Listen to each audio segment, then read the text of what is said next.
A sloth, a donkey, and a curious human. Send a prompt and see what they're doing. One hits record with a question on his mind. Two brothers pick it up, see what they find. Corn takes his time, Herman's got the facts. Back and forth, they never hold back. My weird prompts, come on in, that's where we begin. My weird prompts, glad you're here. This episode was generated using artificial intelligence. Please verify facts. Hey everyone, welcome back to my weird prompts. I am Corn, and I am sitting here in our home in Jerusalem with my brother. It is a beautiful evening here, the kind of evening that reminds you why this city has been the heart of our people for 3,000 years. Herman Poppleberry, reporting for duty. Corn, usually we are reacting to a specific audio clip or a weird internet rabbit hole that our housemate Daniel sends our way, but today we decided to take the reins ourselves. We wanted to dive into a topic that hits very close to home for us, especially living here in Israel with Daniel. We are looking at the map of the world in March of 2026, and one country keeps flashing red on our radar. That is right. We have been watching the news, looking at the shifts in European politics over the last few years, and specifically looking at the situation in Ireland. It is a topic that has been on our minds for a long time, but the rhetoric coming out of Dublin lately has reached a fever pitch. The central question we are asking today is quite blunt, and some might find it provocative, but we believe it is the most honest question a person can ask right now. Why would any sane Jewish person continue to live in Ireland in 2026?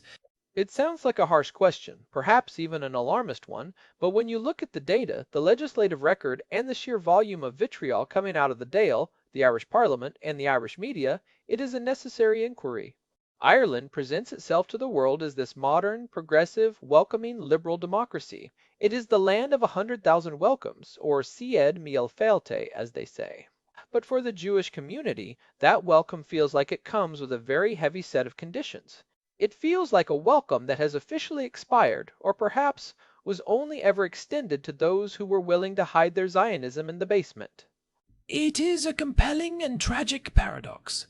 Ireland is a country that historically did not have a massive, systemic Jewish problem in the way that, say, Russia with its pogroms or Germany with its industrial genocide did. And yet today, it has become arguably the most vocally anti-Israel nation in the Western world.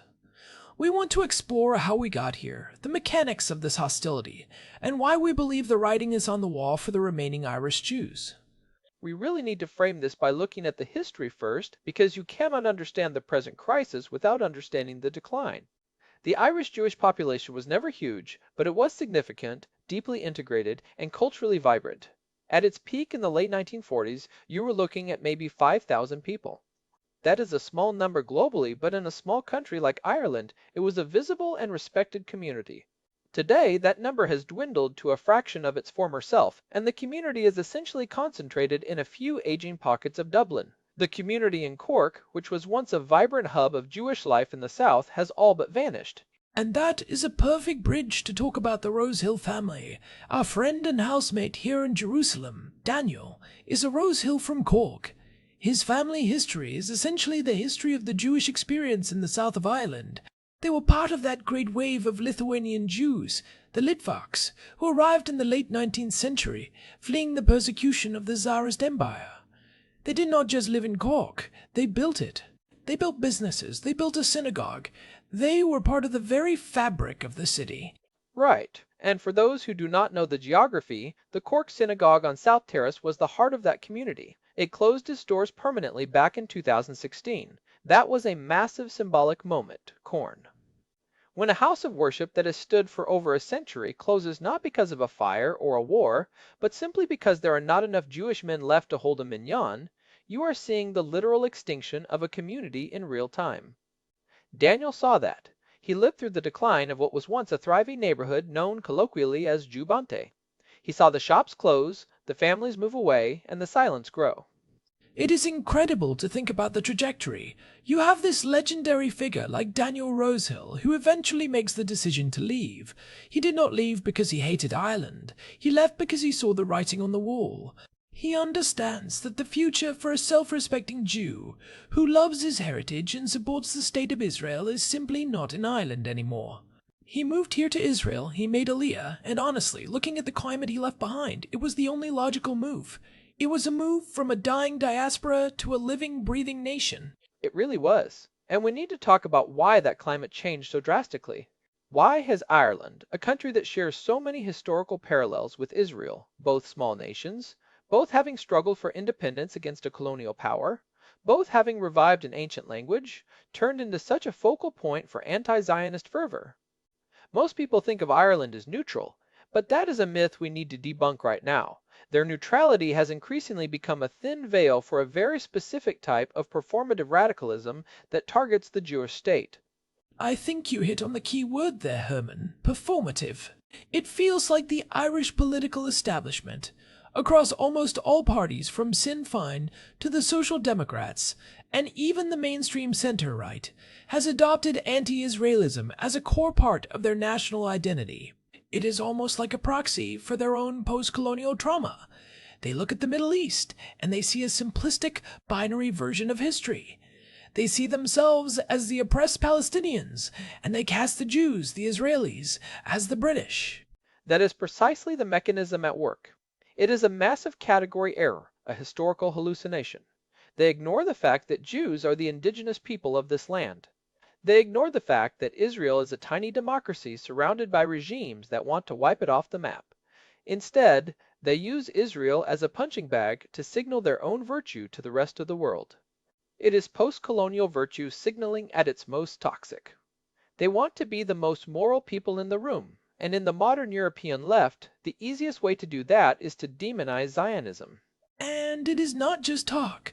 We are seeing legislative efforts in the Dale that are genuinely shocking for a supposed ally in the West. Think about the Occupied Territories Bill. Ireland has spent years trying to pass laws that would criminalize trade with Israeli businesses in Judea and Samaria.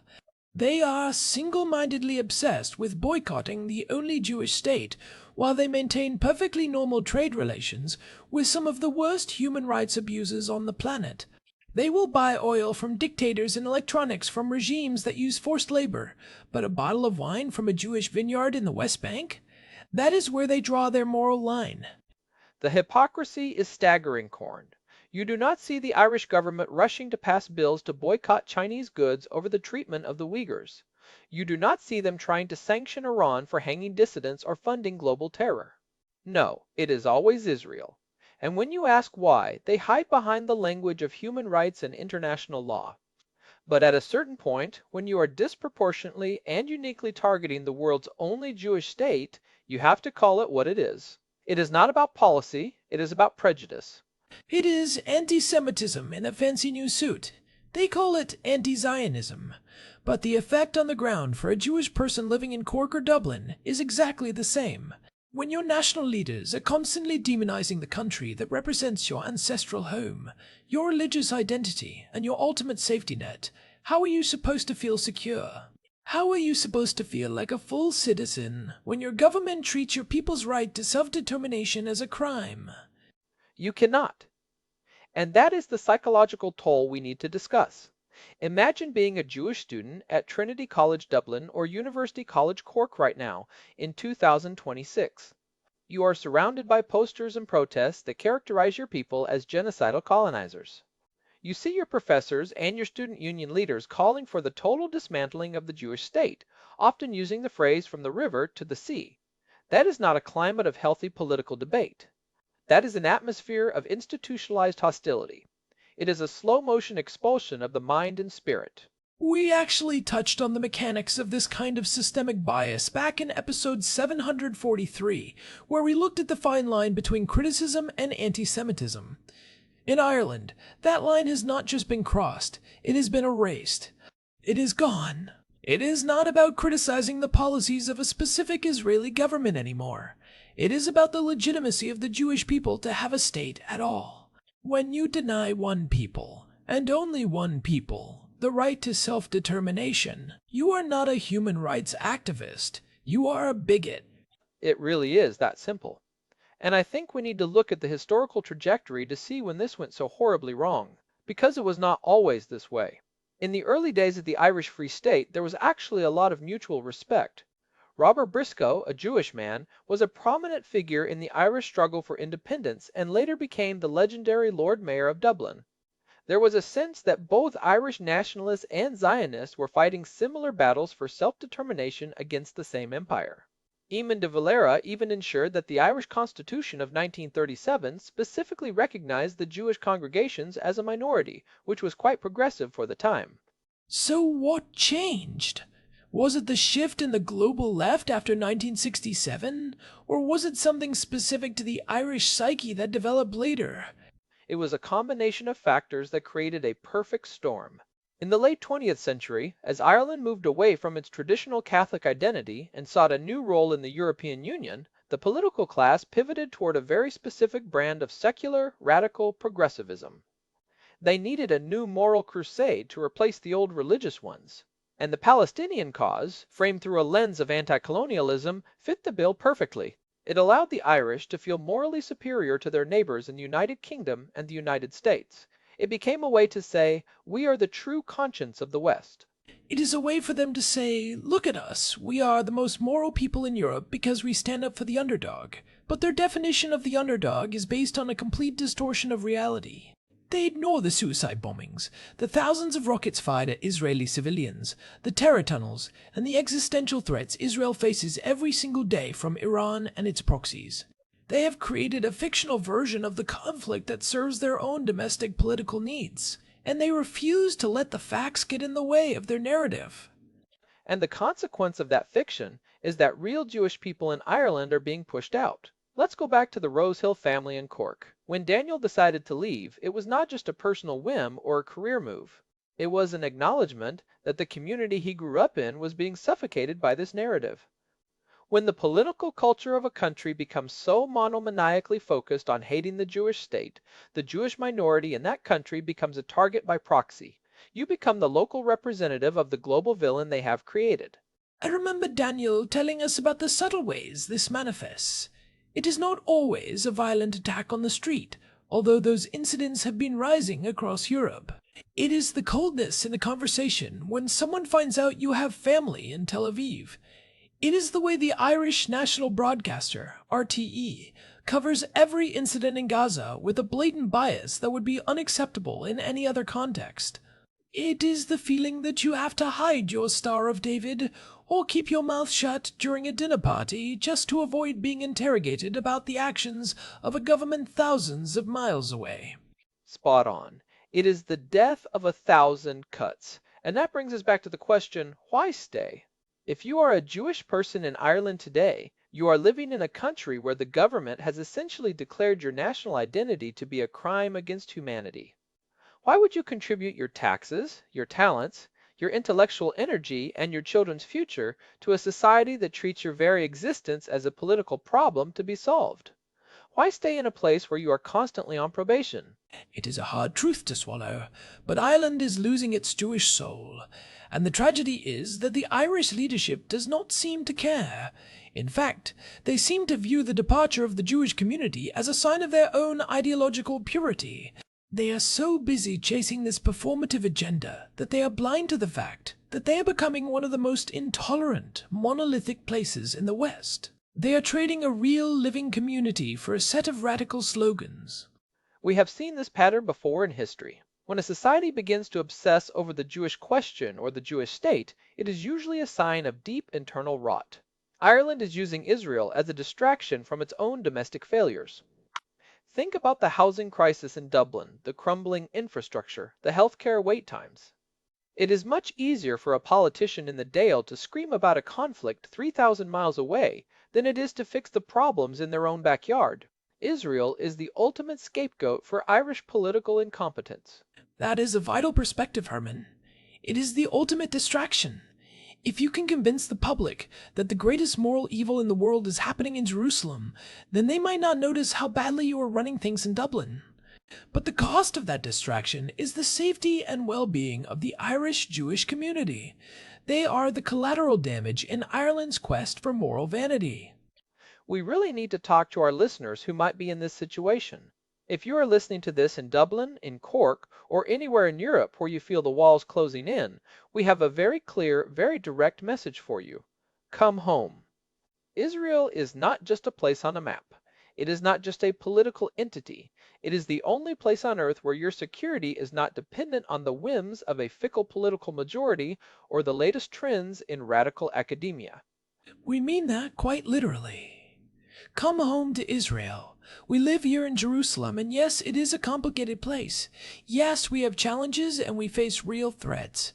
But here, you are not a guest whose presence is tolerated only as long as you keep your mouth shut about your identity. Here, you are a sovereign person in your own land. You are home. You are part of the majority, and your safety is the national priority, not a political inconvenience. Think about the difference in energy, the difference in your daily psychological state. In Ireland, you are constantly on the defensive. You are constantly apologizing or explaining or trying to prove that you are one of the good Jews who agrees with the radical left. In Israel, you just are. You can be a proud Jew, a proud Zionist, and a productive member of society without having to look over your shoulder every time the news mentions the Middle East. You can breathe. Daniel Rosehill is the perfect example of this. He took that leap. He left the dwindling, shrinking community in Cork, and he built a life here. He is contributing to the state of Israel. He is surrounded by people who share his values, and he never has to wonder if his neighbors hate him for his heritage. That is a level of freedom and dignity that you simply cannot find in a place like modern-day Ireland, where the atmosphere is thick with institutionalized resentment. And let's be blunt about the security aspect, because we have to be realistic. We talked in episode 962 about the architecture of hatred and why regimes like Iran target Israel. The threats are real and they are serious. But in Israel, we have the means to defend ourselves. We have the IDF, the Israel Defense Forces. We have the Iron Dome. We have the most sophisticated intelligence services in the world. And most importantly, we have a national will to survive. In Ireland, if things take a turn for the worse, who is going to protect the Jewish community? The same politicians who are currently leading the charge to boycott Israeli businesses. The same police force that watches as protesters call for intifada on the streets of Dublin? I would not bet my life or my children's lives on that. That is a chilling thought, but a necessary one. History shows us that when the rhetoric reaches this level of intensity, it eventually spills over into action. We have already seen the rise in anti-Semitic incidents across Europe over the last few years. Ireland is not immune to that. In fact, by providing a respectable political cover for anti-Jewish sentiment under the guise of anti-Zionism, the Irish government is practically inviting it. They're creating the permission structure for hate. There is a specific kind of arrogance in the Irish position. They think they can separate their hatred for the Jewish state from their treatment of Jewish people. They think they can be anti-Zionist without being anti-Semitic, but you cannot. You cannot spend every day telling your citizens that the Jewish state is an apartheid, genocidal, illegitimate regime, and then act surprised when those citizens start treating Jewish people with suspicion and hostility. The two are inextricably linked. If the state is evil, then the people who support that state are seen as complicit in evil. So, what does Aliyah look like for someone in Ireland today? It is not just about moving your furniture and changing your passport. It is about a fundamental shift in mindset. It is about recognizing that your future, and the future of the Jewish people, is elsewhere. It is about supporting the organizations that help people make the move. It is about realizing that the Irish dream, for a Jewish person, has become a nightmare of exclusion. And it is about reclaiming your dignity. There is something deeply undignified about staying in a place where you are clearly not wanted, where you are treated as a moral pariah. Why stay and beg for acceptance from people who have shown you time and time again, through their votes and their voices, that they do not value you? Why try to save a community that the state is actively trying to undermine through its foreign policy? The most powerful thing an Irish Jew can do right now is leave. It is a form of protest in a way. By leaving, you are showing the world that Ireland's performative radicalism has real-world consequences. You are taking your talents, your history, your tax revenue, and your future to a place that actually appreciates them. You are choosing life and security over a slow, painful decline into irrelevance and fear. You are choosing to be part of the Jewish future rather than a footnote in Irish history. I think we should also mention that this is not just an Irish problem, though Ireland is certainly one of the worst offenders in the Western world right now. We are seeing similar trends in parts of the United Kingdom, in Belgium, and in Scandinavia. But Ireland's obsession is unique in its intensity and its unanimity across the political spectrum. It has become a core part of their national brand. If you are a Jewish person in that environment, you are essentially living in a house that is on fire, and the firemen are the ones who started the blaze. That is a powerful analogy, Herman, and it really highlights the urgency of the situation in 2026. We're not talking about something that might happen in 10 or 20 years. We are talking about the reality of life right now. The legislative attacks, the media bias, the campus hostility, it is all happening in real time. The window for a dignified departure is open, but it might not stay open forever. It is. And for those who say, but what about my history? What about the Rosehill family in Cork? What about the generations of Jews who lived and died in Dublin? To them I would say, honor that history by surviving and thriving. The Jews of Cork did not build that community so that their descendants could live in fear and silence. They built it to sustain Jewish life. If Jewish life can no longer be sustained there because of the hostility of the host nation, then the best way to honor those ancestors is to take that spark and bring it to the one place where it can burn brightly and safely, Israel. That is a beautiful way to frame it. Carrying the torch. Daniel Rosehill carried that torch from the dying embers of the Cork community all the way to Jerusalem. He did not abandon his history. He brought it to its natural, logical conclusion. He recognized that the story of the Irish Jew has reached its final chapter, and the next volume of that story is being written right here, in the land of Israel. He chose to be a protagonist in his own story rather than a victim in someone else's. Precisely. And for our non-Jewish listeners who are hearing this, we hope this provides a bit of a wake-up call about the state of your own democracy.